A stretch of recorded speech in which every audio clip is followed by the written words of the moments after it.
Iran is stunned by the latest development in the Houthi saga.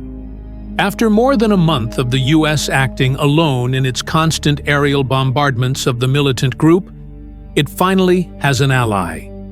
The U.K. has joined the fight against the Houthis, taking to the skies in coordination with the United States. This is terrible news for the Houthis.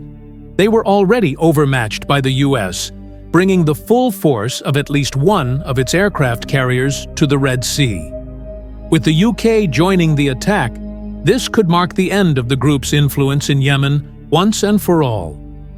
On April 30th, the New York Times was among the first to report on the joint U.S. and U.K. operation against the Houthis. It pointed out that the strike represented the first time the two had worked together since President Donald Trump took office in January. Plus, it offered some vague details about the strike. According to the British Ministry of Defence, or MOD, the UK took part in the attacks to degrade Houthi capabilities and prevent further attacks against UK and international shipping. So, what's known so far? The US has yet to provide any comment on the British involvement, which isn't surprising. Outside of confirming and occasionally lauding its daily strikes against the Houthis, the US has typically provided few details about what it's actually targeting. Not commenting on British involvement fits with this modus operandi, suggesting that the US wants to keep its operations in Yemen as quiet as possible. The MOD is a little more talkative. It published a statement in the wake of the strikes, noting that working alongside the US was in line with a long-standing policy the UK has held since the Houthis began attacking commercial shipping vessels in the Red Sea. That statement appears to be referring to previous joint strikes conducted under former President Joe Biden's tenure, which will be covered later in the video. The MOD says that it acted on a careful intelligence analysis that identified a cluster of Houthi-operated buildings that the group was using to manufacture drones. Those buildings were about 15 miles south of the Yemeni capital of Sanaa.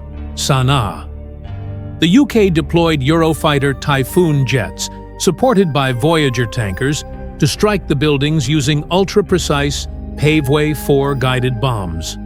According to the MOD, the strike was conducted after dark to minimize the possibility of civilian casualties, with the choice of precise weapons having the same purpose.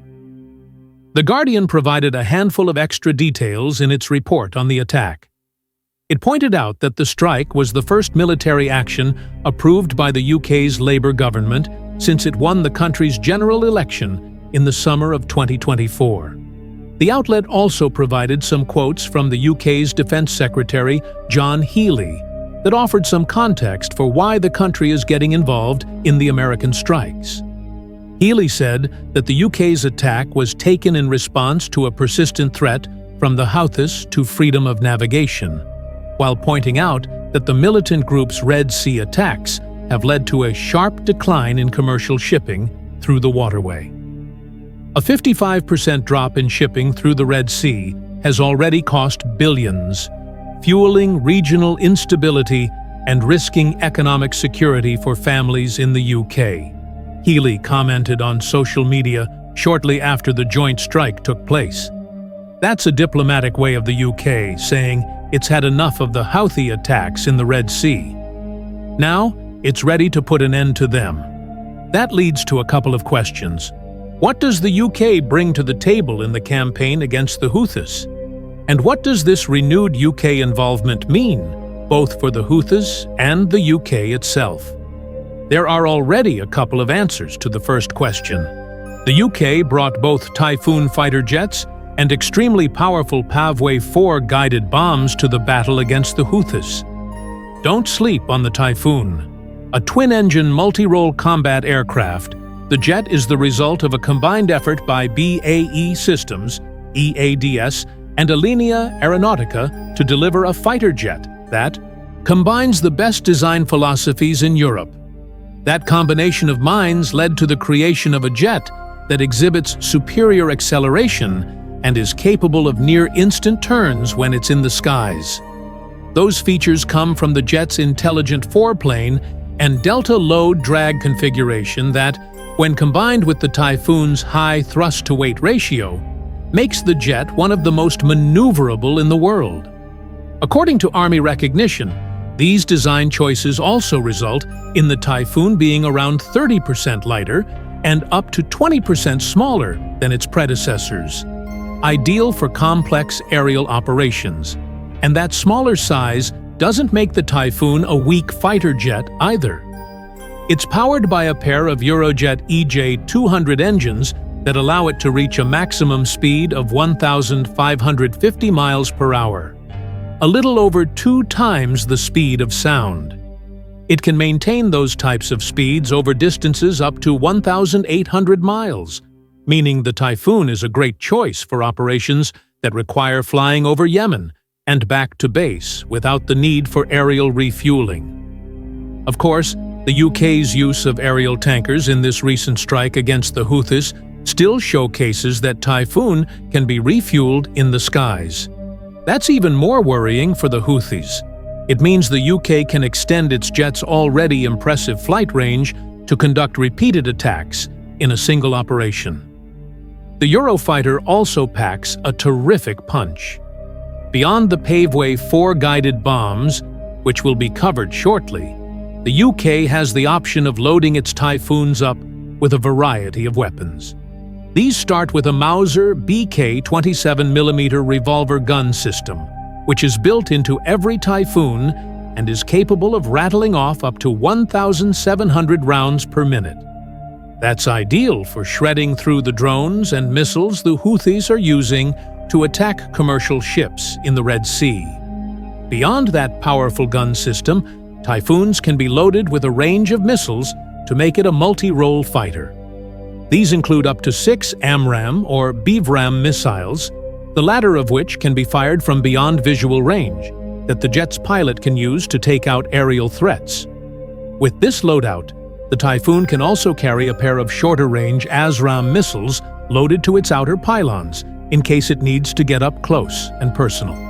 If the jet needs to hit targets on the ground, it can be loaded with the previously mentioned Paveway-guided bombs, along with cruise missiles and anti-radar missiles. The latter are impressive. They're capable of bypassing the radars used by anti-air defenses, limiting an enemy's options when it comes to shooting them out of the skies. The Typhoon is even equipped to deal with maritime threats, such as the small vessels the Houthis occasionally use to attack commercial ships. The jet's maritime configuration typically sees 6 anti-ship missiles added to a loadout that includes 4 AMRAAMs and 2 ASRAAMs. Finally, the jet is also capable of providing close air support to troops on the ground, with that configuration being similar to the maritime loadout, only with the anti-ship missiles replaced by up to 18 Brimstone anti-armor missiles. So, the Typhoon hits hard, but it's also packed with several accessories that help to make it an effective aerial platform. These include its Multifunction Information and Distribution System, or MIDS. With MIDS, the Typhoon gets a communication system that allows all elements of an associated command and control system to share and distribute data as required. In practice, this means a Typhoon pilot can listen to and view all relevant data about friendly and enemy fighters over an enormous distance. For allies, MIDS allows a Typhoon to coordinate attacks over massive ranges and come to another fighter's aid if it's in trouble. Enemies have to deal with a jet that often knows about the presence of the aerial threats it unleashes long before those threats reach their targets. Add the Typhoon's electro-optic targeting system into the mix, and you get an even more terrifying aerial platform. The jet is packed with sensors that allow it to detect, recognize, and identify aerial targets. Plus, it has onboard laser tracking that supports target designation, both for its pilot and any other jets flying alongside the Typhoon. The jet also has an autopilot feature that allows for the flying of optimal attack profiles and 5 display surfaces that provide its pilot with full visibility in any conditions. It all adds up to a jet that the Houthis rightfully fear.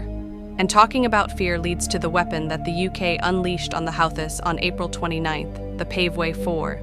Entering service in 2008 after being in development since the early 2000s, the Paveway IV is a guided bomb jointly developed by the UK and US defense manufacturer Raytheon. That alone makes it the perfect choice for a joint US and UK operation against the Houthis. It's used by both the UK's Royal Air Force and Saudi Arabia's military because it hits hard and almost always strikes its target. As its name implies, the Paveway IV is an upgraded version of previous Paveway bombs, with its design building on what was originally developed for the Paveway II. It's also based on Mk-82 500-pound bombs, though the Paveway IV modifies those bombs for improved penetration. The weapon features a guidance set that combines inertial navigation with semi-active laser homing to reach its target. Both can be supported by GPS, though that isn't a requirement. Laser homing typically activates in the bomb's terminal phase, allowing for mid-air course correction if the weapon has veered off target. Measuring around 10 feet, the Paveway IV is a small target, which makes it difficult for anti-air defenses to shoot out of the skies. Difficult doesn't mean impossible. But for the Houthis, who have limited aerial defenses to begin with, the Paveway IV is practically unstoppable. The bomb is capable of traveling around 18.6 miles, though the exact range depends on several factors, including its launch angle and flight path, and it's capable of traveling at subsonic speeds. Upon striking its target, the Paveway IV unleashes around 500 pounds of explosive fury that's capable of decimating buildings, just as it did on April 29th. So, there's a conclusive answer to what the UK brings to the table to support the US aerial campaign against the Houthis. In the Typhoon, the UK offers a multi-role fighter that stacks up to almost anything the US has, along with impressive firepower. That leads to the second question from earlier. What does the arrival of the UK in Yemen mean for the Houthis and for the UK itself? First, it's worth pointing out that the UK working alongside the US in Yemen isn't unprecedented. Earlier, we mentioned that the two worked together in 2024 under former President Biden's orders. Between January 11th and May 30th, 2024, the two countries combined to conduct 5 joint naval and airstrikes against the Houthis in what the UK called a direct response to the militant group's attacks on shipping. However, those 5 strikes seem to be the limit of the UK's involvement. By the summer of 2024, the US was hitting the Houthis alone, with the last of its airstrikes under Biden taking place in January 2025. Why did the strikes stop in that month? In January, Israel and Hamas announced a temporary truce to allow for the transfer of hostages between the two warring groups. That truce put a stop to the Houthi attacks in the Red Sea. The militant group said that it was only launching strikes against commercial shipping to show support for Hamas in Gaza. An end to the fighting with Israel meant an end to those attacks, bringing the initial wave of US strikes in Yemen to a close in the process. The problem is that the truce broke down, and when it did, the Houthis announced that they would resume their Red Sea assaults. The US, now under the leadership of Donald Trump, responded almost immediately. From March 15th, it's unleashed daily attacks against the Houthis that it claims have taken out several of the group's leaders and key military facilities. Tulki, these attacks are stronger than anything unleashed under Biden, with the U.S. now seeming to be following a decapitation strategy rather than using the pinpoint strikes it previously attempted under Biden. Over the past 45 days or so, the U.S. has supposedly hit over 1,000 targets in this new wave of strikes. Enter the UK. Now that the UK is bringing Typhoon jets and Paveway IV guided bombs to these constant assaults, the Houthis face the prospect of more intense strikes than ever before. That doesn't mean the rate of strikes will double just because the Houthis now face 2 countries instead of 1. The UK will likely limit its involvement to specific strikes, possibly under the direction of the United States. Still, it's terrible news for a militant group that has already taken a beating from the U.S. It could also spell terrible news for Yemen's civilians. One of the hallmarks of this latest round of strikes is a lack of information being provided by the U.S., combined with the Houthis controlling the narrative of just how much of an impact the strikes are having in Yemen. Of course, the Houthis never reveal when one of their own is killed by the U.S. or, now, the U.K. Instead, it keeps its figures vague while implying that the airstrikes it faces are killing more civilians than they are Houthi combatants. For example, in the same week that the UK announced its joint operation with the US, the Houthis claimed that a US airstrike struck a detention center in Yemen that was housing African migrants. Around 68 people we killed, claimed the Houthis, which builds from the 80 that were supposedly killed when the US struck the port of Ras Isa, on April 18th. It's not just the Houthis claiming civilian casualties in the latest round of airstrikes. As Annie Shiel of the Center for Civilians in Conflict puts it, U.S. strikes continue to raise significant questions about the precautions taken to prevent civilian harm, as required by both international law and U.S. policy. The U.K. is obviously aware of this potential problem. That's likely why the MOD's statement made a clear point about how the country used precision bombs, launched in the dead of night, to reduce the risk of civilian casualties. That won't mean much to the Houthis. With the UK now on board, it faces even more intense strikes than it's dealt with previously, along with the ire of another country that has a far more powerful military than anything the Houthis could put up against it. It's also hard to ignore the target of the UK strike. The MOD says that its typhoons decimated a building the Houthis were using to manufacture drones. That's massive, because the Houthis rely on drones to conduct their Red Sea assaults. In fact, Airstrike says that the Houthis' use of drones showcases how the group can innovate in the face of far superior firepower. It points to an example from the summer of 2024 when a drone launched from Yemen managed to fly for 16 hours, covering over 1,600 miles in the process, to arrive in Tel Aviv, where it killed a civilian. Houthi drone attacks within Yemen's borders have intensified over the last couple of years, says Akhled. It also points out that the Houthis have been changing the ways they use their drones. In 2021 and 2022, its strikes were limited to Yemen and Saudi Arabia. By the first half of 2024, the majority of the Houthis' drone usage focused on international waters, such as the Red Sea and the Gulf of Aden. The point here is that drones are key to everything that the Houthi militant arm does. By taking out a drone manufacturing facility, the UK has severely weakened the group as it tries to respond to the US strikes that are taking out its leaders. Perhaps here we get a hint of how the joint operations between the US and UK will happen going forward. The UK targets specific manufacturing facilities to weaken the Houthis' attacking prowess. From there, the US takes advantage of the lowered threat presented to its aircraft carriers in the Red Sea.